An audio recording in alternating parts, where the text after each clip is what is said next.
ધર્મના બંધારણોમાં નહીં, ભક્તિનો હૃદયમાં વસે છે.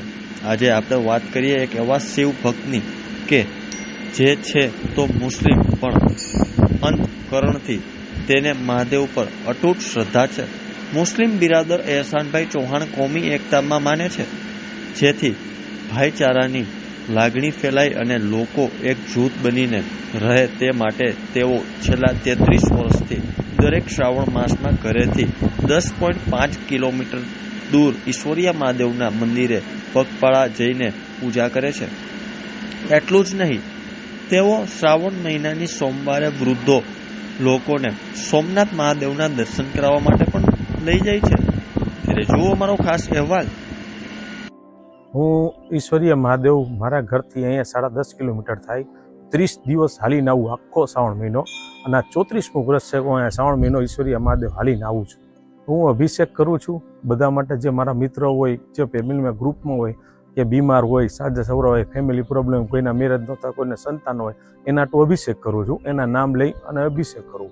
અને શ્રાવણ મહિનાના પહેલા સોમવારે સોમનાથ મન બુદ્ધિના ભિક્ષુ વૃદ્ધો પગને લઈ જતો હતો.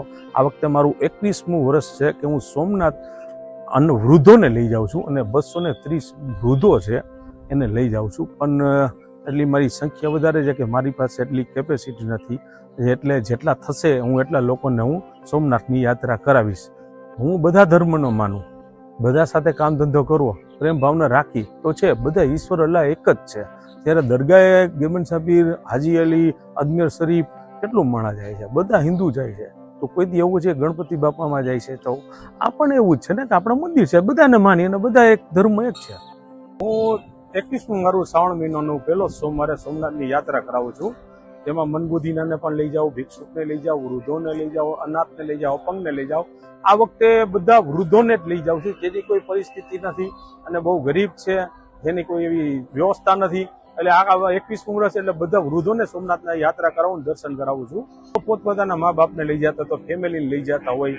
હવે જે બહારના સગાવાલા કે ગરીબ હોય, જેની કોઈ પરિસ્થિતિ ન હોય, એને જવાની બહુ યાત્રા હોય કે ભાઈ બહુ દર્શન કરીએ. હવે એટલે આપણે આવો વિચાર આવ્યો કે ભાઈ ફેમિલીમાં તો બધે દર્શન કરાવે, ઘરના જાતા હોય, જેની પાસે ટિકિટના પૈસા ન હોય, ખાવા ન હોય, આપણે એવા માણસોના દર્શન કરાવી તો બધા સારું રહે. એના એવા વિચારથી હું વૃદ્ધોને સોમનાથની યાત્રા કરાવું. ટ્રેનમાં અમને સુવિધા સારી આપે છે, એન્જિનની બાજુનો ડબ્બો આપે છે, બધા સાથે મળીને રહીએ. અને ફરાળ કરાવું છું, એકટાણું કરાવું છું, પાણી, ઓરેન્જ, જાંબુ, વેફર, ચેવડો બધું લઈ જાઉં અને બધું જમાડું છું. અને મંદિર વાળા ત્યાં જઈને કહીને કે મુસ્લિમ રાજકોટથી એહસાનભાઈ આવ્યા એટલે 2 સિક્યુરિટી મોકલે, એક આગળ ને પાછળ અમારે લાઈનમાં ઉભા રહી જાય, અંદર સીધા દર્શન કરવા લઈ જાય. અને એ લોકો 20 મિનિટની અભિષેક કરાવે છે, અને એની નમન ને ચંદન અમને આપે, અને જે લોકોને લગાડીએ અમે આપી બધાને, એટલી અમને એ લોકો સુવિધા સારી આપે છે.